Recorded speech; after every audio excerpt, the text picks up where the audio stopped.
Hi friends, రుచికరమైన పచ్చడి తిని మేము ముందుకు వచ్చేసాను.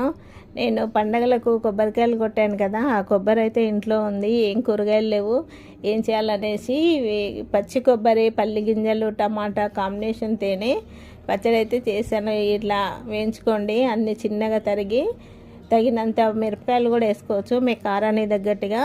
కొద్దిగా జీలకర్ర, చింతపండు, సాల్ట్ వేసేసి అయితే నేను టైం లేదు, నాకు ఆకలి అవుతుంది అనేసి మిక్సీ పట్టేసాను ఈరోజు. చూడండి ఎంత చక్కగా అయితే తయారైపోయింది పచ్చడి. వేడి వేడి అన్నంలో పచ్చడి వేసుకొని నెయ్యి వేసుకొని అయితే తినేస్తున్నాను.